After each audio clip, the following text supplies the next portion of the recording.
전국 곳곳에 내리던 비는 오후가 되면서 모두 그쳤습니다. 일부 동쪽 지역만 간간히 강수가 이어질 텐데요. 휴일인 내일부터는 북쪽에서 찬 공기가 내려오면서 날이 매우 쌀쌀해질 전망입니다. 자세한 날씨는 이마경 기상과학 전문 기자와 함께 알아보겠습니다. 안녕하십니까? 이번 달에는 거의 가을답지 않게 비가 계속해서 내렸던 것 같은데 오전까지 전국의 곳곳에 비가 왔지만 지금은 대부분 그친 상황이죠? 네, 정말 10월 추석 연휴부터 이번 주 내내 주말인 오늘 오전까지도 계속해서 비가 내렸습니다. 지금은 대부분 지역에서 비가 그친 상황이고요. 간간히 일부 남부지방과 동해안을 중심으로만 약하게 비가 이어지고 있는데요. 우선 강원 영동과 경북 동해안은 내일 오전까지 비가 좀 이어질 걸로 예상되고 있습니다. 강수량은 많지 않고요. 영동 지역은 최대 30mm, 경북 동해안은 최대 20mm의 비가 더 쏟아지다 오전이면 그칠 걸로 예상이 되고 있습니다. 자, 비가 왜 이렇게 자주 왔는지를 좀 살펴보면요. 우리나라 대기 상층으로 계속해서 주기적으로 찬 공기가 내려오는 이런 상황이었습니다. 특히나 이제 남쪽에서는 평년보다 더 강하게 세력을 유지한 고기압이 버티면서 이 고기압의 가장자리로 덥고 습한 공기가 꾸준히 올라오는 상황이었고요. 반대로 위에서는 찬 공기가 내려오다 보니까 이렇게 성질이 다른 공기가 충돌을 하는 지점에서 비구름이 계속해서 만들어지고 또 우리나라 서쪽에서 동쪽으로 공기 흐름이 원활하다 보니까 이 만들어진 비구름이 계속해서 한반도를 주기적으로 통과를 하면서 비를 뿌리게 된 상황이었거든요. 서울의 누적 강수량이 10월에 살펴보면은 오늘까지 143mm 정도가 내렸는데 이 10월의 평년 강수량과 비교를 하면은 거의 2배 이상 더 많이 내린 거를 확인을 할 수 있고요. 강원 산지의 경우에는 700mm 정도 내렸는데 사실 이런 강릉 지역에도 비가 많이 내렸어요. 예. 그런데 사실 이들 지역은 여름에 비가 오지 않아서 가뭄으로 고생을 했거든요. 맞아요. 그런데 이번에는 비가 너무 자주 많이 내려가지고 오히려 이제 비에 대한 또 대비를 해야 되는 이런 상황이 됐습니다. 그래서 지반이 좀 많이 약해진 상태이기 때문에 이런 특히 영동 지역을 중심으로는 좀 산사태에 좀 주의를 하셔야 된다는 점을 말씀을 드리겠고요.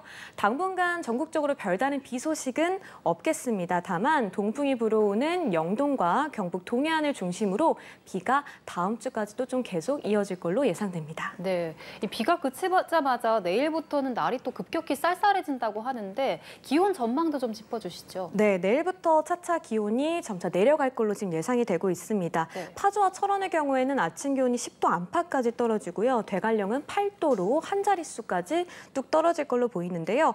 서울과 대전도 13도 안팎을 보이겠고 광주와 대구도 한 15도에 머물면서 내일부터 점차 날이 쌀쌀해진다는 점을 좀 체감하실 수 있을 겁니다.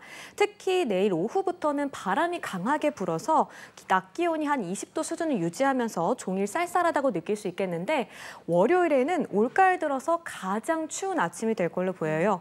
서울의 경우에는 6도, 파주는 3도까지 기온이 뚝 떨어집니다. 네. 대부분 지역에서 남부지방을 포함해서도 대부분 지역에서 아침 기온이 10도 미만으로 보이겠고요. 매우 쌀쌀하고 추운 날씨가 나타날 걸로 보이는데 바람까지 강하게 불어서 곳곳에 강풍특보 또 해상에는 풍랑특보 내려질 가능성이 있으니까요. 다음 주에는 좀 추위에 대비하셔야 된다는 점을 강조드리겠습니다. 네, 다음 주 월요일에는 초겨울 추위가 찾아오면서 첫눈이 내릴 가능성도 있다고요? 네, 제가 아까 이제 전국적으로 비 소식은 없지만 이제 동해안 지역을 중심으로 좀 비가 내린다고 말씀을 드렸잖아요. 네. 이 강원 영동은 금요일까지도 비가 이어지는데 기온이 특히나 크게 떨어지는 월요일에도 비 소식이 있습니다. 예상 강수량이 한 10에서 40mm 정도 되는데 특히나 높은 산지를 중심으로는 이 비가 눈으로 바뀌어 내릴 수 있겠고요. 그래서 올가을 들어서 첫눈을 볼 수도 있겠습니다. 사실 작년에 또 이맘때 강원 설악산에서 첫눈을 좀 관측을 했습니다. 그래서 작년과 좀 비슷한 시점에 첫눈을 내릴 수 있겠고요. 이 첫눈과 함께 기온이 또 급격하게 떨어지는 경기 내륙과 강원 내륙과 산지에는 첫 서리가 내리기도 하겠고 첫 얼음이 관측되기도 하겠습니다. 네, 사실 이번 주 내내 비가 왔지만 낮에는 좀 더운 듯한 느낌이 있었는데 갑자기 날이 이렇게 추워지는 이유는 뭘까요? 네, 우리가 이제 겨울철에 추위를 몰고 오는 고기압을 대륙 고기압이라고 합니다. 이 대륙 고기압이 사실 겨울철에 와야 되는데 조금 이르게 확장하는 경향이 있어요. 그래서 이 고기압이 좀 강하게 확장을 하면서 그 고기압을 따라서 강한 북서풍이 불어오고 이 강한 북서풍 북서풍이 찬 공기를 우리나라 쪽으로 내려보낼 걸로 예상이 되고 있습니다.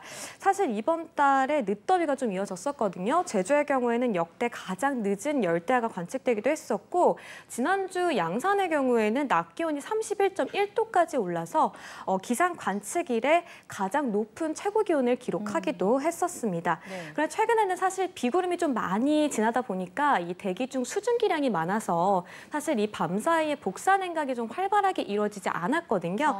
그런데 지금부터는 이제 날이 급격히 쌀쌀해지고 복사 냉각도 활발하게 이루어지면서 특히나 아침 저녁으로 좀 매우 쌀쌀할 걸로 보이고 최근 굉장히 날이 온화했는데 갑자기 기온이 이렇게 크게 떨어지는 거잖아요. 그래서 건강 관리 특히 신경 써주시고 옷차림도 단단히 해주시라는 점을 강조드리겠습니다. 네.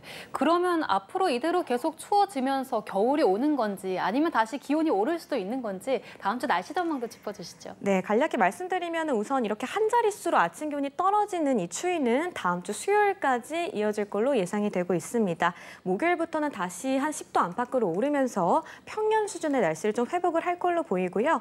당분간 강수 소식 없이 맑지만 강원 영동은 금요일까지도 비 소식이 있다는 점, 그리고 이 찬 공기 영향이 좀 다소 덜한 지역도 있습니다. 부산과 제주도는 기온 자체는 조금 떨어지지만 평년 수준의 더위를 좀 보이면서 아주 심한 추위는 없겠다라는 점까지 말씀드리겠습니다. 예, 알겠습니다. 다음 주 중반까지 쌀쌀한 날씨가 이어진다고 하니까요. 건강 관리에 유의하셔야겠습니다. 지금까지 임하경 기상과학 전문 기자와 함께했습니다. 고맙습니다.